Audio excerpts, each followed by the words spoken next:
It was not accidental. It was a carefully contrived occurrence. The international bankers sought to bring about a condition of despair here so that they might emerge as rulers of us all. But McFadden went even farther. He openly accused them of causing the crash in order to steal America's gold. In February 1931, in the midst of the Depression, he put it this way. I think it can hardly be disputed that the statesmen and financiers of Europe are ready to take almost any means to reacquire rapidly the gold stock which Europe lost to America as the result of World War I. Curtis Dahl, a broker for Lehman Brothers, was on the floor of the New York Stock Exchange the day of the crash. In his 1970 book, FDR, My Exploited Father-in-Law, he explained that the crash was triggered by the planned sudden shortage of call money in the New York money market. Actually, it was the calculated shearing of the public by the world money powers triggered by the planned sudden shortage of call money in the New York money market. Within a few weeks, $3 billion of wealth simply seemed to vanish. Within a year, $40 billion had been lost. But did it really disappear? Or was it simply consolidated in fewer hands? And what did the Federal Reserve do? Instead of moving to help the economy out by quickly lowering interest rates to stimulate the economy, the Fed continued to brutally contract the money supply further, deepening the Depression. Between 1929 and 1933, the Fed reduced the money supply by an additional 33%. Although most Americans have never heard that the Fed was the cause of the Depression, this is well known among top economists. Milton Friedman, the Nobel Prize-winning economist now of Stanford University, said the same thing in a National Public Radio interview in January of 1996. The Federal Reserve definitely caused the Great Depression by contracting the amount of currency in circulation by 1/3 from 1929 to 1933. But the money lost by most Americans during the Depression didn't just vanish. It was just redistributed into the hands of those who had gotten out just before the crash and had purchased gold, which is always a safe place to put your money just before a depression. But America's money also went overseas. Incredibly, as President Hoover was heroically trying to rescue banks and prop up businesses, with millions of Americans starving as the Great Depression deepened, millions of dollars were being spent rebuilding Germany from damage sustained during World War I. 8 years before Hitler would invade Poland, Representative Louis McFadden, chairman of the House Banking and Currency Committee, warned Congress that Americans were paying for Hitler's rise to power. After World War I, Germany fell into the hands of the German international bankers. Those bankers bought her, and they now own her lock, stock, and barrel. They have purchased her industries, they have mortgages on her soil, they control her production, they control all her public utilities. The international German bankers have subsidized the present government of Germany, and they have also supplied every dollar of the money Adolf Hitler has used in his lavish campaign to build up a threat to the government of Brüning. When Brüning fails to obey the orders of the German international bankers, Hitler is brought forth to scare the Germans into submission. Through the Federal Reserve Board, over $30 billion of American money has been pumped into Germany. You have all heard of the spending that's taken place in Germany.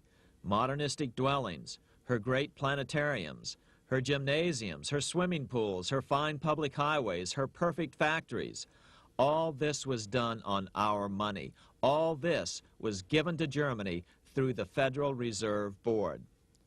The Federal Reserve Board has pumped so many billions of dollars into Germany that they dare not name the total. Franklin D. Roosevelt was swept into office during the 1932 presidential election. Once Roosevelt was in office, however, sweeping emergency banking measures were immediately announced, which did nothing but increase the Fed's power over the money supply. Then, and only then, did the Fed finally begin to loosen the purse strings and feed new money out to the starving American people. At first, Roosevelt railed against the money changers as being the cause of the Depression. Believe it or not, this is what he said on March 4th, 1933, in his inaugural address. Practices of the unscrupulous money changers stand indicted in the court of public opinion, rejected by the hearts and minds of men. The money changers have fled from their high seats in the temple of our civilization. But 2 days later, Roosevelt declared a bank holiday and closed all banks. Later that year, Roosevelt outlawed private ownership of all gold bullion and all gold coins with the exception of rare coins. Most of the gold in the hands of the average American was in the form of gold coins. The new decree was, in effect, a confiscation. Those who didn't comply risk as much as 10 years in prison and a $10,000 fine, the equivalent of $100,000 today. Out in small-town America, some people didn't trust Roosevelt's order. Many were torn between keeping their hard-earned wealth or obeying the government. Those who did turn in their gold were paid the official price for it, $20.66 per ounce. So unpopular was the confiscation order that no one anywhere in government would take credit for authoring it. No congressman claimed it. At the signing ceremony, President Roosevelt made it clear to all present that he was not the author of it and publicly stated that he had not ever read it. Even his Secretary of the Treasury said he'd never read it either, saying it was, quote, what the experts wanted.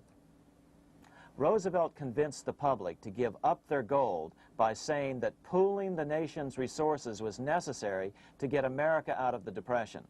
With great fanfare, he ordered a new bullion depository built to hold the mountain of gold the U.S. government was illegally confiscating.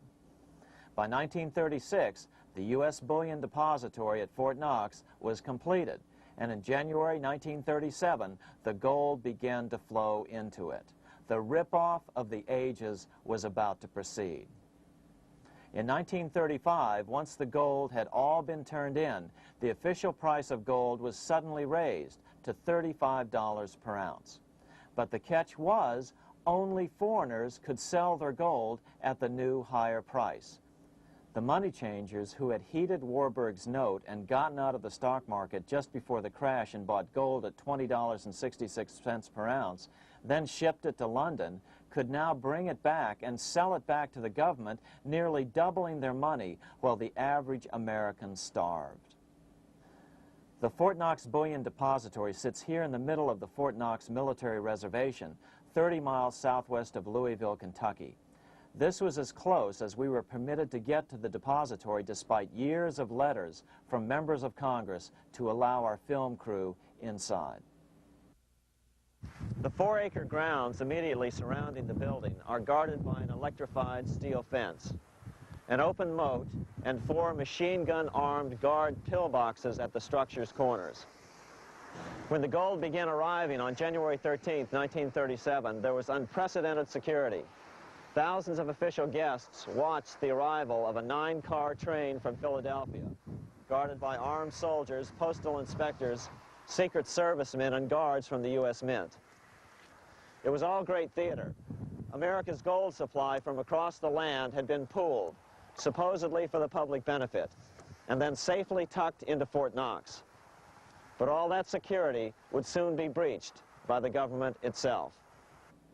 Now the stage was set for a really big war, one which would pile up debt far beyond that of World War I.